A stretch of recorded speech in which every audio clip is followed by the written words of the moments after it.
Selamat pagi anak-anak. Bismillahirrahmanirrahim. Assalamualaikum warahmatullahi wabarakatuh. Waalaikumsalam warahmatullahi wabarakatuh. Baik, wajahnya sepertinya terlihat cerah-cerah. Bagaimana kabar kalian hari ini? Alhamdulillah baik, Pak. Baik atau baik banget? Ada yang terluka hatinya hari ini? Coba angkat tangan yang terluka. Kenapa Ping terluka, Ping? Tidak dibalas doi kemarin malam? Oke, jadi agar aduh.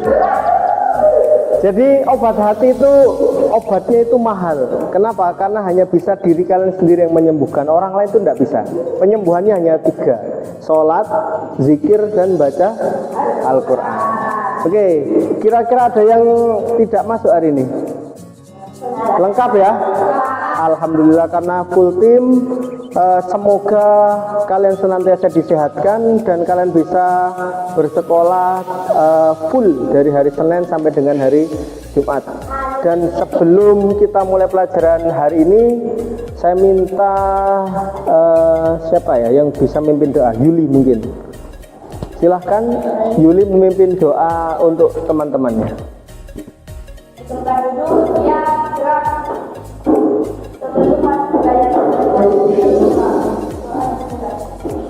Bismillahirrahmanirrahim. Raditu billahi robba wa bil islami dina wa bi muhammadin nabiyya wa rasulah. Rabbi zidni ilma warzuqni fahman. Amin amin ya rabbal alamin. Oke, siapa yang hari ini sudah sarapan? Angkat tangan. Yang sudah. 1, 2, 3, 4, 5, 6, 7. Yang belum sarapan, angkat tangan. Oke, berbicara soal sarapan, biasanya turun. Saya dan adik saya dulu ketika masih sekolah suka sekali ketika sarapan itu ditemani oleh serial kartun. Nah, kartunnya itu adalah seperti ini. Ada yang tahu ini serial apa? Tahu, Pak. SpongeBob SquarePants. Nah, SpongeBob SquarePants itu syutingnya ada di mana sih kira-kira? Global TV. Apa? Global. Di Global TV. Tapi di daratan atau di lautan kira-kira? Kenapa kalian tahu kalau di lautan? Ya nonton, Pak. Enggak, tandanya apa kalau itu di lautan kira-kira? Titik. Oh, ada kepiting. Kepiting namanya siapa? Itu krep. Tuan Crab. Terus apalagi yang menunjukkan kalau itu di perairan kira-kira? Squidward. Gurita ada gurita. Ada gurita, namanya Squidward. Squidward. Squidward. Patrick juga. Terus siapa lagi?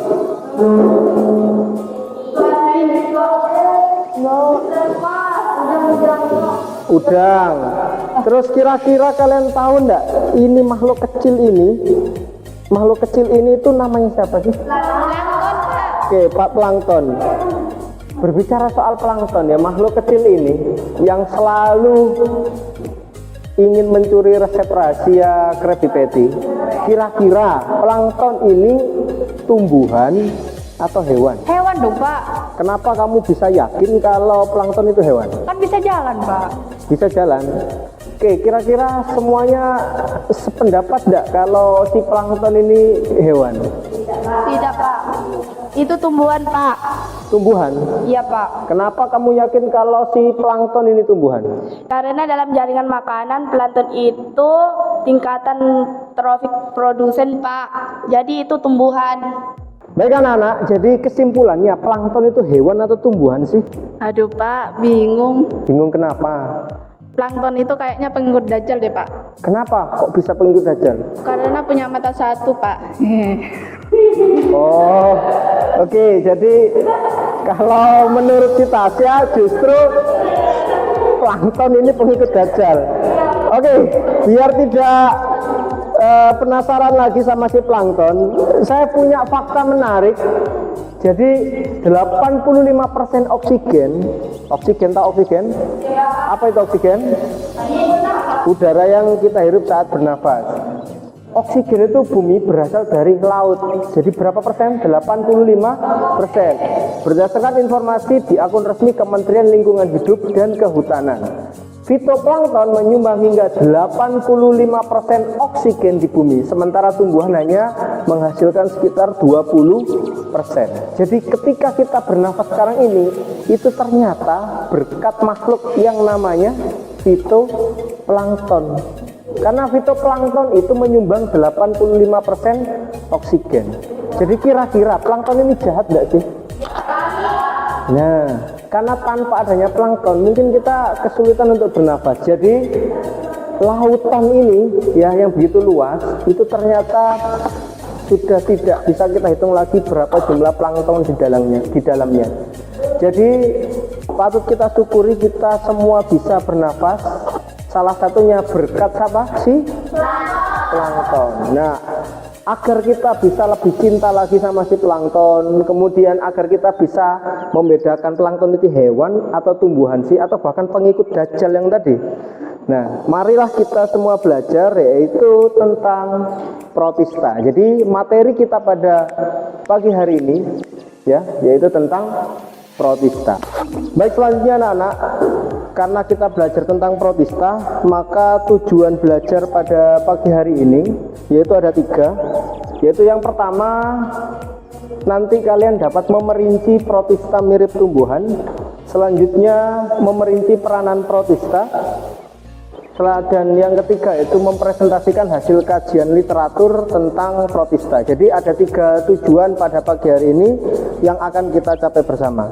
Dan untuk teknik penilaian pada pagi hari ini yaitu ada 3 sikap pengetahuan dan keterampilan, di mana sikap penilaiannya yaitu berupa observasi, sedangkan pengetahuan berupa tes tulis dan keterampilan berupa observasi. Jadi saya mempunyai video ini adalah gambaran protista mirip tumbuhan. Silahkan Nah, ini adalah salah satu anggota dari protista yaitu Euglena. Euglena itu protista mirip tumbuhan. Jadi makhluk yang hidup di laut, tapi ini adalah tumbuhan. Kenapa dikatakan tumbuhan? Karena dia bisa berfotosintesis. Tapi kenapa dia bisa bergerak seperti ini? Nah, ini adalah kenapa makhluk ini disebut makhluk yang luar biasa. Nah, ukurannya yaitu kurang lebih 60 sampai 120 mm.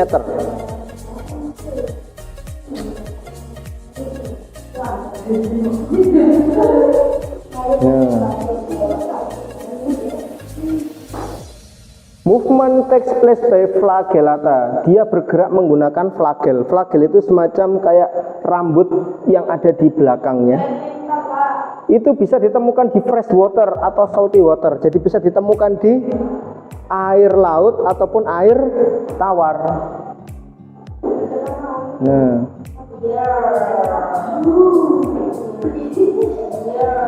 kemudian Euglena ini sangat sensitif terhadap cahaya. Enggak, justru dengan cahaya itu dia bisa berfotosintesis. Nah, dengan fotosintesis itulah dia bisa menghasilkan oksigen. Nah, karena bisa menghasilkan oksigen dan berfotosintesis, tumbuhan ini disebut autotrof. Maaf, saya ralat tidak tumbuhan ya, tapi mirip dengan tumbuhan.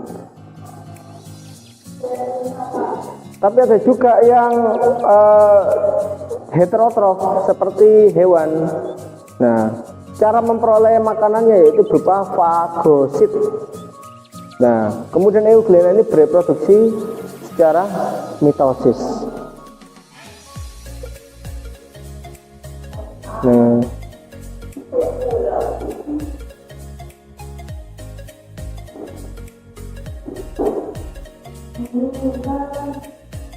kemudian Euglena ini sebagai penyeimbang lingkungan. Kenapa? Karena dia mengambil CO2 dan melepaskan oksigen. Nah, kenapa dia warnanya hijau? Itu karena dia mempunyai klorofil. Kemudian dia juga bisa semacam kayak pergerakan ya, karena dia mempunyai flagel tadi.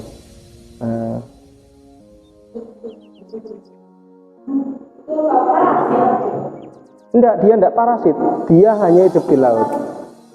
Nah, kira-kira ada yang tahu enggak apa hewan-hewan kecil seperti ini tuh makanannya hewan apa kira-kira? Makanannya apa? Kuman.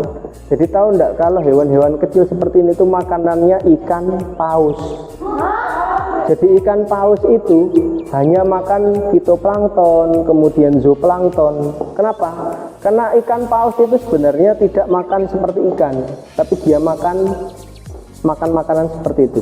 Bayangkan paus sebesar itu makanannya itu hanya kecil. Nah, makanannya itu plankton, tapi tentu tidak satu, tapi gerombolan plankton kemudian dimakan oleh si paus. Jadi paus itu tidak seperti hiu yang karnivor, tapi paus itu bisa dikatakan herbivora atau bisa dikatakan itu ya omnivora. Kenapa? Karena mungkin saat dia makan tiba-tiba ada ikan kecil yang berenang kemudian termakan, tapi sebenarnya dia tidak makan ikan kecil-kecil tersebut, tapi makanan utamanya adalah plankton. Makanya kenapa si plankton itu paling takut kalau di serial SpongeBob sama siapa? Sama Pearl, sama anaknya Tuan. Nah, itu karena si plankton ini memang makanannya si ikan paus, tapi ikan paus yang di SpongeBob itu tidak diceritakan memakan plankton, tapi plankton sendiri itu sangat takut sama Pearl. Tahu kan ya? Nah, itu kenapa si plankton itu begitu takut, karena cikal bakalnya si plankton ini makanan dari ikan paus. Seperti itu. Oke, agar kita tidak penasaran lagi, sekarang kita sudah mempunyai masalah tadi, yaitu kita coba bahwasannya kemarin minggu lalu kita sudah belajar bahwasannya ada protista yang mirip hewan. Sekarang kita akan belajar protista yang mirip tumbuhan. Oleh karena itu, silahkan langsung berkelompok, langsung berderet 1, 2, 3, dan 4. Kemudian bangkunya ditata sedemikian mungkin. Saya beri waktu 1 menit, dimulai dari sekarang.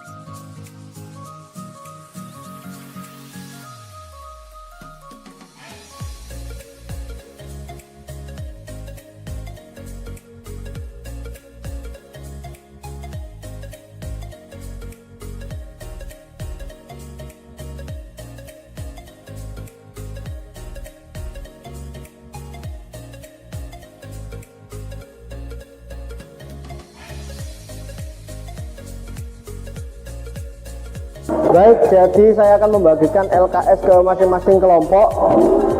Silakan setelah menerima LKS ini, kalian mengisi dengan pertama hari, tanggal, kemudian nama anggota kelompok dan absen terlebih dahulu.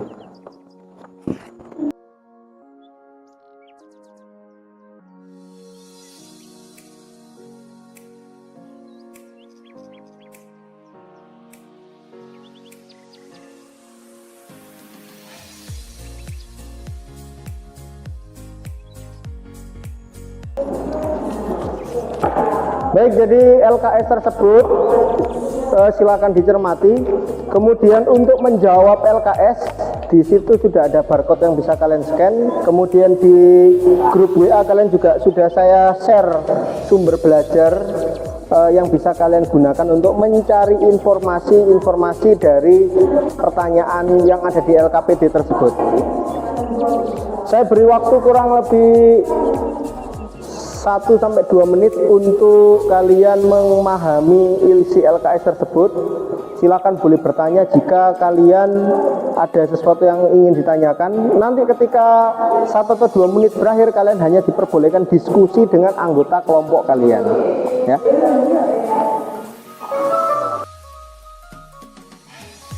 Anak-anak, jika tidak ada pertanyaan, maka kita mulai waktu kurang lebih 20 menit. Silahkan berdiskusi dengan anggota kelompok. Jadi maksimalkan link video ataupun buku elektronik yang ada di LKPD kalian. Baik anak-anak, silahkan bisa dimulai mengerjakan waktu 15 menit dimulai dari sekarang. Maksimalkan link barcode yang sudah ada di LKS masing-masing karena di sana berisi video ataupun artikel untuk menjawab LKPD tersebut.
Baik anak-anak, karena waktu 15 menit sudah berakhir, sekarang silahkan masing-masing anggota kelompok perwakilan mengumpulkan LKS-nya ke depan. Dimulai dari kelompok 1, cepat. 2, 3, dan 4.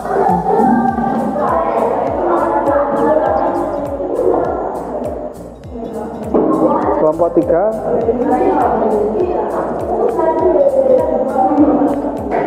Oke.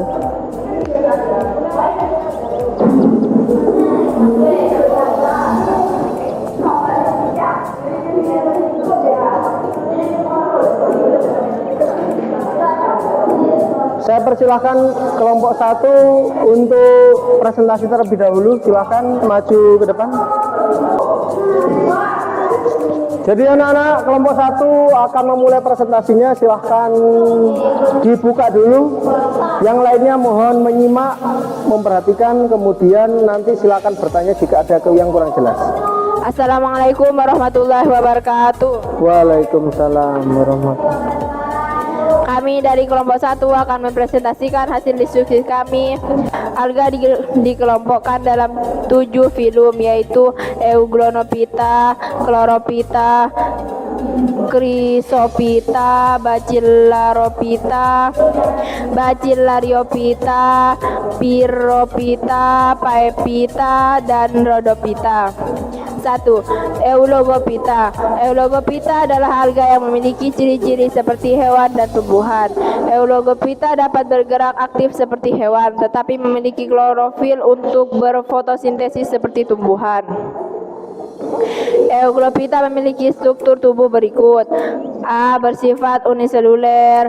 B. Tubuh berbentuk oval dan bagian anterior dan posterior bulat meruncing. Memiliki kloroplas berbentuk oval. Memiliki flagela sebagai alat gerak. Flagela umumnya berjumlah 2, terdiri atas 1 flagela panjang dan 1 flagela pendek. Gerakan yang dilakukan adalah gerak fototaksis, yaitu gerak berpindah tempat karena rangsangan cahaya matahari. F. Memiliki stigma. Bintik mata berwarna merah yang berfungsi membedakan antara gelap dan terang. Stigma mengandung pigmen merah yang disebut astaxanthin. G. Memiliki klorofil A, klorofil B, xanthofil, dan karoten. H. Euglonophyta hidup di air tawar seperti air kolam, sawah, danau, atau di parit-parit peternakan yang banyak mengandung kotoran hewan.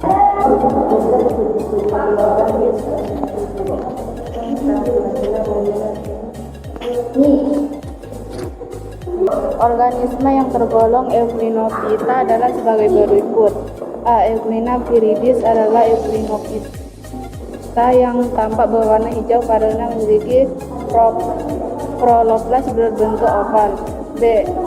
Euglena rubra adalah Euglonophyta yang tampak berwarna kemerahan di bawah sinar matahari karena banyak mengandung pigmen karotenoid. Bisa dikatakan C. Astasia sp merupakan anggota Euglonophyta yang tidak memiliki kloroplas sehingga bersifat heterotrof. D.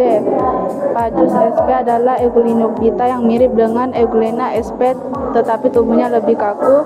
Pacus tidak memiliki pirenoid tetapi memiliki paramilon yang berbentuk seperti donat. Nah, flagela, stigma, bintik mata, kloroplas, mitokondria, nukleolus, paramilon, retikulum, endoplasma, badan Golgi, vakuola kontraktil, fotoreseptor.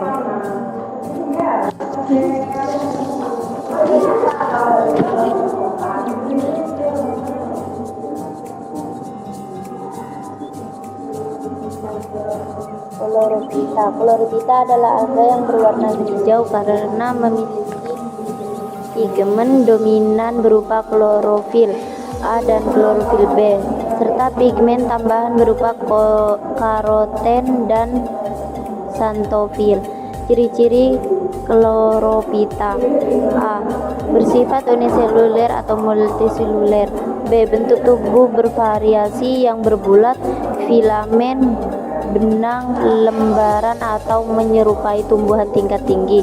C. Memiliki kloroplas dengan bentuk bervariasi, yaitu mangkuk, jala, spiral, atau bintang. Organel-organel lain yang terdapat di dalam sitoplasma adalah mitokondria, retikulum, endoplasma, badan Golgi, dan Pirenoid. Pada Chlorophyta yang bergerak aktif terdapat vakuola kontraktil dan flagella yang panjangnya sama. Vakuola kontraktil berfungsi sebagai osmoregulator. Selain itu terdapat stigma bintik mata yang membantu pergerakan ke arah cahaya.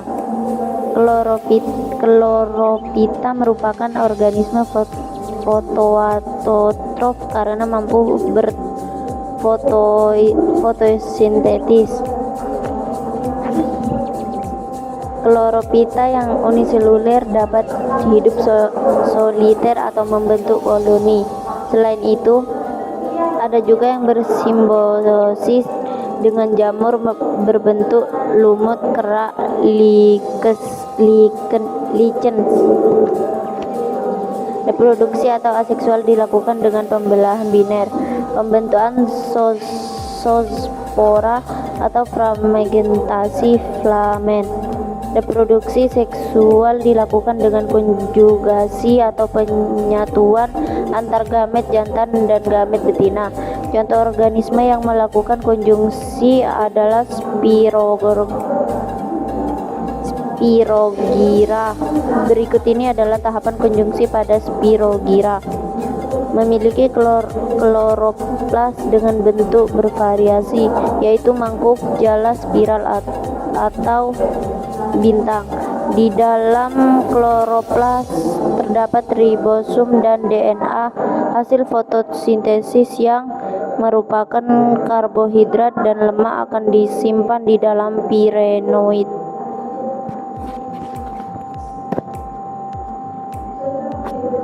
Contoh-contoh Chlorophyta.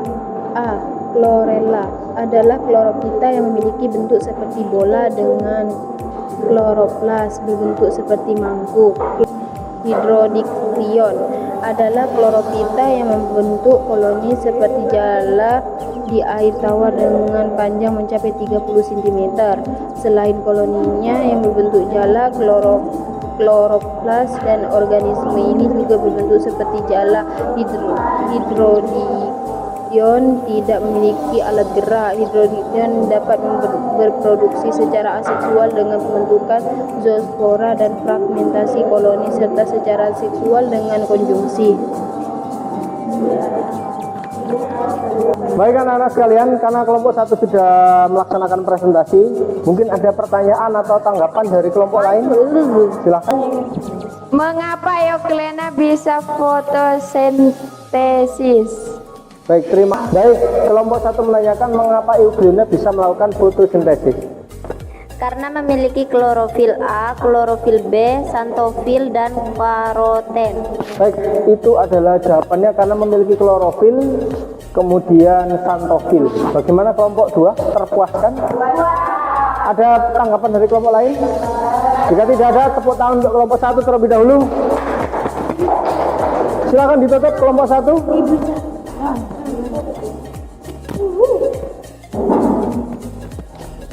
Sekian dari kami. Terima kasih. Assalamualaikum warahmatullahi wabarakatuh. Waalaikumsalam warahmatullahi wabarakatuh.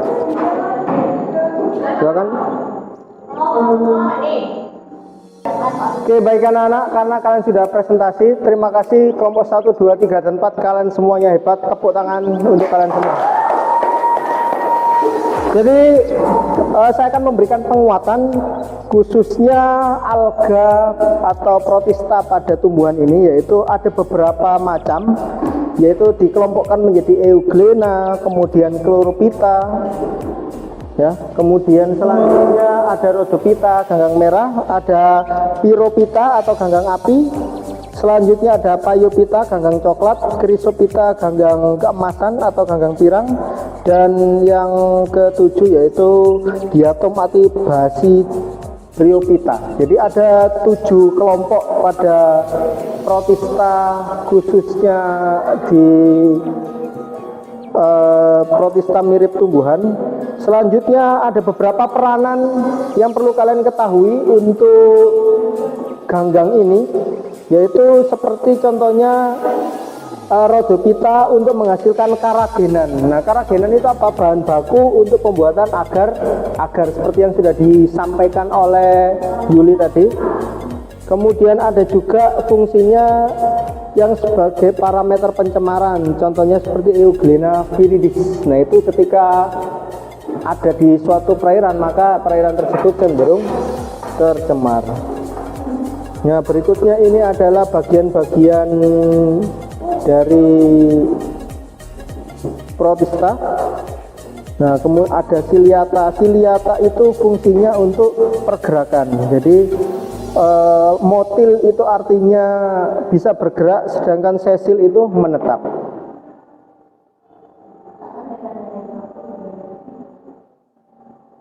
Namun ada juga beberapa protista yang justru merugikan, contohnya Saporelechnia atau parasit pada ikan. Kemudian ada juga yang lain, contohnya Entamoeba histolytica, yaitu bisa menyebabkan disentri. Kemudian ada juga misalnya Trypanosoma rhodesian, yaitu penyakit tidur yang kita bahas minggu lalu. Nah, itulah penguatan dari saya. Jadi apa yang sudah kalian presentasikan sudah luar biasa, sudah benar. Sekarang untuk mengukur pemahaman kalian tentang materi kita pada pagi hari ini, silahkan disiapkan HP kalian semua. Untuk link sudah saya share di grup WA kalian. Silahkan dibuka. Kita mulai evaluasinya. Silahkan dipersiapkan. Saya beri waktu 1 menit untuk mempersiapkan terlebih dahulu.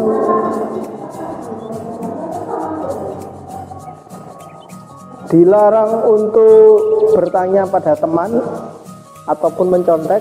Silakan bekerja sendiri.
Protista mirip tumbuhan atau alga adalah protista yang bersifat fototrof. Hal ini dikarenakan protista tersebut memiliki kloroplas yang mengandung klorofil 1 atau plastida yang mengandung pigmen fotosintetik lainnya. Berikutnya silahkan yang bisa menyampaikan pelajaran bermakna pada pagi hari ini. Ya, silakan Feby. Jumlah protista yang amat sangat banyak meski tak dianggap, namun manfaatnya luar biasa. Oke, luar biasa. Jadi protista yang bentuknya kecil, kadang kita tidak menganggapnya, tapi manfaatnya luar biasa. Baik anak-anak, itu akhir dari pelajaran kita.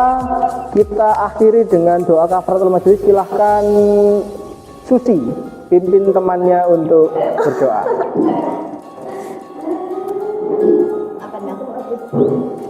Tempat judul siap gerak. Sebelum kita akhiri pelajaran ini, marilah kita berdoa bersama-sama. Berdoa dimulai. Bismillahirrahmanirrahim. Subhanakallahumma wa bihamdika asyhadu an la ilaha illa anta astaghfiruka wa atubu ilaik. Alhamdulillah, terima kasih kepada kalian semua. Semoga apa yang kita pelajari hari ini bermanfaat dan semoga kita senantiasa disehatkan. SMK? SMK? Saya akhiri. Wassalamualaikum warahmatullahi wabarakatuh.